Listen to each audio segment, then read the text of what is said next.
This is Ag Matters PM from the Iowa Agribusiness Radio Network, brought to you by the Iowa Soybean Association, your daily recap of the information that affects Iowa's farmers, producers, and consumers, right here in the heart of the heartland. With reports from our award-winning broadcast team of Dustin Hoffman, Riley Smith, and Mark Magnuson. Now, from the IARN studios in Des Moines, here's Dustin Hoffman.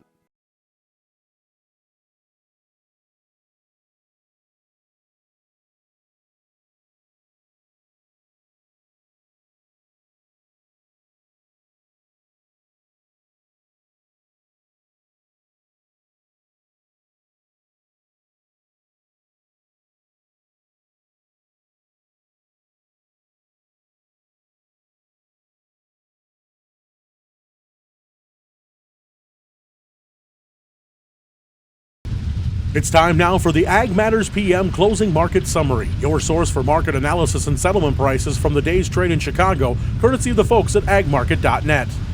Well, we're at the end of another trading day, and it's time to talk to Curt Kimmel of agmarket.net. Curt, quite an interesting day we saw in those markets. Tell us a bit what happened in the grains. Oh boy, sharp gains, overnight trade kind of steady firm. We got in the day session. It was all hands on deck, giddy up and go. The market was able to hang on to the momentum here. Weather, both the American and European are kind of in agreement. This moisture continues to be pushed back, particularly in the Illinois, Indiana region. There's some shots here in the west and south. If you look at the drought monitor that was released midday here today, they saw a little darkening or a little bit more drought concerns in Illinois, Indiana, up in Wisconsin, Michigan, and even portions of Ohio. Ohio got a little rain earlier in the weekend here, and that's what kind of kept things in check until today. Michigan, my gosh, 30%, 38% good to excellent category for their corn and beans. So they're really struggling in through here. So we're on a full-blown weather market. It can turn in a hurry, but right now with the trade kind of short corn futures, they've been buying their way out of that, adding to some long positions in the beans, and also wheat's coming along with the ride. This is a supply-driven market right now. The bear is going to talk about the fundamentals, how bad demand is, and so forth, and how the exports aren't up to snuff, and demand's maybe questionable right now. Supply is the main concern. The trade's kind of looking at corn yield, maybe 177 bushels the acres, probably lower than that. Bean yield, a little lower. But the significance, if you take corn harvested acres, and we'll have an update at the end of the month here on how many we actually planted, hopefully, and you take 10 bushels off, that's about 840 million bushels. All of a sudden, you've tightened the supply-demand balance sheet down to, 1.5 billion bushel carryout if you keep demand the same. Beans, you shave 1 bushel off the bean yield, all of a sudden, harvested acres, 86 million acres, all of a sudden you got bean carryout, new crop down to 264. So these demand-driven markets, they're fun and exciting, sharp up, sharp downs, real volatile, and we're putting a little urgency on trying to get this crop to get a drink in through here. See where we close tomorrow. The corn, July corn's up 19 cents for the week. These corn's up 34 cents from last Friday. July beans are up 42 cents from last week. November beans up 88 cents from last week. Chicago wheat's up 31. Kansas City wheat's up about 15 cents. So technically, the corn market kind of gapped here as we started pricing in weather. This 575, 585, technically, there's a lot of technical indicators, retracement, trend lines come in at this level here. So kind of watch this 575, 585 base diesel corn. Go through it. We'll have another 20 cents probably. Beans, we had kind of a little technical head and shoulders bottom. We'll fulfill that. Now, the key is we push above $13 in November futures. If that would happen to materialize, they're talking about another 30 cents up. So people are getting excited about the upside in through here. But if you're a hedger, producer, keep in mind that even though we might be short some bushels, there's some strategies in here where you put a price floor in and take advantage of this up move, because if forecasts are turning wet, we'll go back down in a hurry. Now, switching over to the livestock side of things, hogs have some good times, yesterday again. They just seem to be riding a little higher right now, and cattle kind of just looking for its direction. Did we see more of that again today? Yeah, well, what we're seeing is pork is cool again here. Man, pork wasn't worth nothing. Hogs weren't. Man, that's a bad deal. And we've seen some buying enthusiasm, buying hogs, selling cattle on the spread. Pork demand starting to pick up a little bit. For the week from last Friday, we're up about $2 on the hog futures. Cattle futures down about 70. Cattle demand's maybe starting to slow down, but fundamentally we're still tight. Cattle feeders, look at the price charts. We had significant price reversals to the downside. Technically, it says we're kind of near a top in through here. Fundamentally, you have to wonder. But feeders, if this corn market stays hot, these feeders are going to struggle too. So if this grain market remains strong, the meats might kind of struggle here for a while. So overall, we'll see if beef demand starts picking up. Usually we have a little dip in demand in through here. Need to make sure we see some good retail movement here as we move through the summertime window. All right. Well, if folks want to talk about some of their marketing strategies, things they should be thinking about, what's the best way for them to get in touch with agmarket.net? 1-800-779-1515, or you can go to agmarket.net. Go to the Intel, click on that. That's where they post a lot of good information. Some of these technical points we were talking about, they put together a technical video that actually shows you what they're looking at and so forth. Fundamentally, too, they'll have revisions to supply-demand balance sheet usually go, but ton of information there. All right. Well, Curt, thanks so much for the insight, and we'll talk to you again real soon. Take care, and hope you get a ring. And that again was Curt Kimmel of agmarket.net. Let's go ahead and take a look at those closing numbers for you. That comes to us courtesy of the folks at Bar Chart. At the close, July corn was up 15.5 at $6.23 1/4. December new crop up 25 1/4 at $5.74 1/2. July beans up 40 cents at $14.28 1/4. November new crop up 52 1/4 at $12.92 1/4. Soy meal up $5.60 at $3.90.40 per ton. Soy oil up $2.53 at $57.45. Chicago wheat up 31.5 at $6.72 3/4. Spring wheat from Minneapolis 25 3/4 cents higher, $8.33 1/2. Kansas wheat up 26.5 at $8.08 3/4. September oats up 12 3/4 at $4.03 3/4. On the Merc, August live cattle were a dime higher at $171.07, but August feeders down $1.77 at $234.12. Lean hogs closed down 85 cents at $91.92. Pork cutouts for July 27 cents lower at $95.62. Class 3 milk was 11 cents lower at $14.94. And that's been the Ag Market Recap. We're going to take a short break and hear from our sponsor, the Iowa Soybean Association and the Soy Checkoff. And when we come back, I sit down with Iowa Senator Joni Ernst. This is Ag Matters PM. Iowa Soybean Association is driven to deliver for Iowa's 40,000 soybean farmers. We're proud to provide objective agronomic research, a helping hand with soil and water stewardship, and timely industry news powered by the Soybean Checkoff. Learn more at iasoybeans.com. Welcome back to AMPM from the Iowa Agribusiness Radio Network. I'm Dustin Huffman. Well, we spent a lot of time earlier this spring talking about E15 RVOs when it comes to ethanol, but biodiesel has been kind of quiet in the shadows, and the numbers that were proposed by the EPA weren't that great. A comment period was open, and we were supposed to get an announcement yesterday, but in true fashion, they kicked the can down the road at least a week before we hear anything. So we talked with Iowa Senator Joni Ernst about what she's been hearing and what's going on in Washington, D.C. as concerning the biodiesel RVOs. And we also talked a little bipartisanship fun that they had last night in D.C. Biodiesel RVOs were supposed to be out yesterday. They kicked the can down the road another week. The proposals from EPA were not good. We had a comment period. Any idea of what the EPA is thinking? Is there anything you're hearing that they might be open to changing some of those numbers?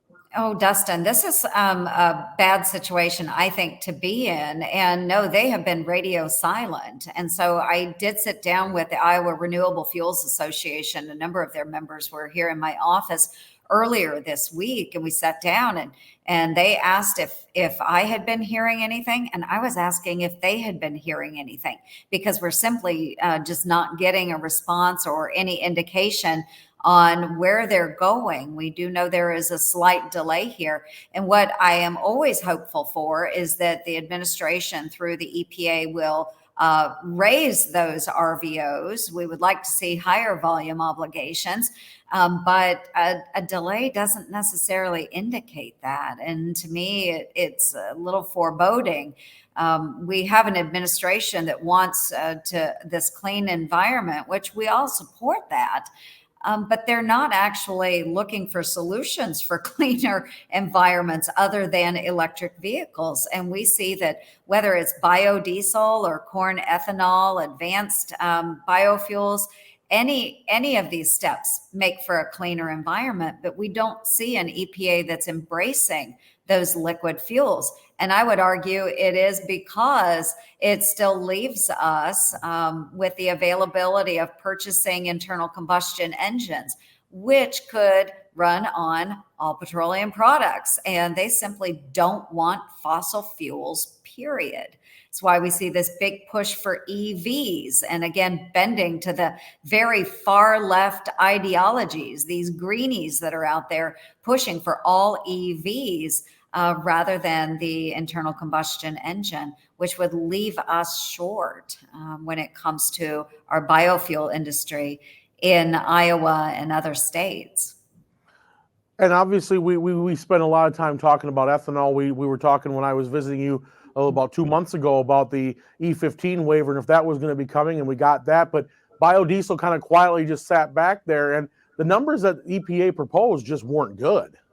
No, they're not. And again, another failure by this administration to really wrap its arms around a viable solution that exists today. Very little effort necessary. We have an incredible product in biodiesel that so many of our large trucks will run on. I know that the administration is trying to push EVs in our over-the-road truckers. But that's simply not going to be the case. It is not a viable alternative. So the way that we can accomplish some of these greener standards with the climate is by using biodiesel. So I do hope that the EPA is a little more forceful in volume obligations and really steps up to the plate. This is here. It is available today. So let's really take advantage of what our Iowa farmers and producers are bringing to the table. All right, and before we let you go, Senator, obviously last night, one of the most bipartisan events that you guys have on the calendar year, the annual baseball game at Nationals Park.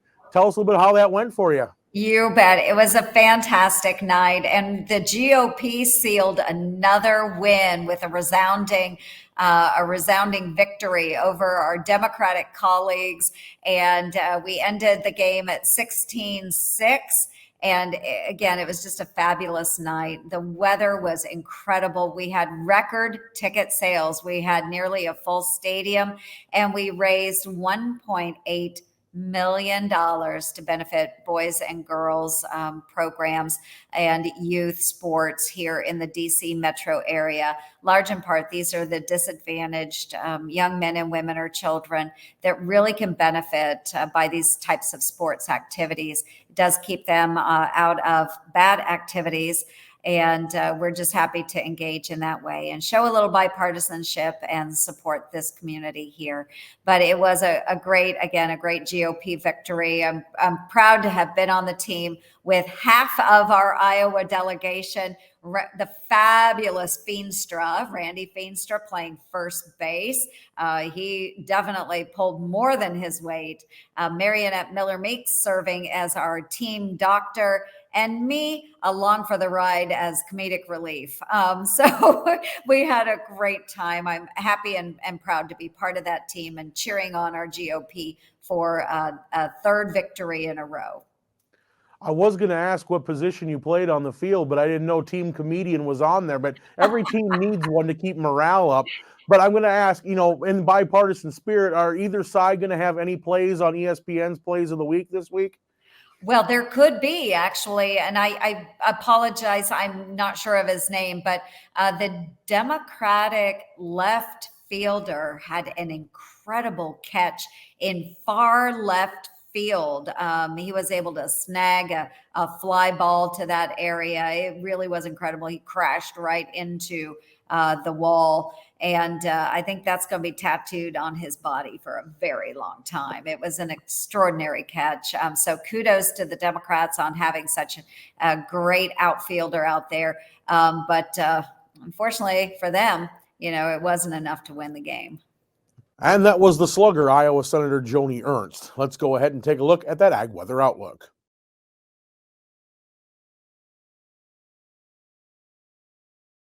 Well, definitely sunny and just a little bit warmer, but it's been warm plenty yesterday as well. Saw those temperatures up and around the 90-degree mark here across much of the state. Is that going to hang around? Are we going to see a little relief? Well, let's see what the National Weather Service has in store for the next 24 hours. Well, it was definitely slightly warmer today than yesterday. Didn't get quite as warm as they expected us to, but when you're talking about temperatures in the low 90s, does a degree or two really make that much of a difference? Probably not. That sun definitely has some power behind it as well. We saw those highs around the state, mostly in the upper 80s to the low 90s. Now tonight, we're going to see mostly clear skies across much of the state, maybe a few clouds here and there. That's why we're going to call it variably cloudy. The east is in about a 20% chance of getting some rain here tonight, so we could see that slight chance of rain, but we'll see lows anywhere from the upper 50s to the mid 60s. Now tomorrow, we're going to see a little bit more variation in the temperatures. We're going to see mostly sunny skies across the state. A few of those temperatures backing off, a couple degrees, maybe as much as 9 degrees, and also maybe seeing some temps in some areas like Shenandoah remaining exactly the same. We're going to see those highs primarily in the 80s, maybe a few places touching 90 degrees here coming up for you tomorrow. Now taking a look at that affiliate weather map coming in tomorrow. Cherokee looks to be sunny and 88. Shenandoah sunny and 90 degrees. Des Moines, sunny skies, a little cooler, 87. Waterloo, partly sunny skies and 84. Albia, sunny and 86. Clinton looks to have sunny skies and 81 degrees. For more detailed forecasts in your area, tune to your local Iowa Agribusiness Radio Network affiliate. And that's been our Ag Weather Outlook. And with that, that's the end of the show. You can find all our content online at iowaagnet.com. Follow us on Facebook, Twitter, LinkedIn, and on our YouTube channel. While you're there, don't forget to subscribe and click the bell icon so you can be notified anytime we put out a new video. You can also find back episodes of AMPM there as well. And don't forget, tomorrow around noon, we're going to be releasing the latest edition in chronicling my trip to Brazil earlier this year. So make sure you are getting ready for that. A lot of you folks will be having a special interest in tomorrow's subject. From the IARN studios in Des Moines, I'm Dustin Huffman. For Mark Magnuson and Riley Smith, we thank you for watching. This has been Ag Matters PM.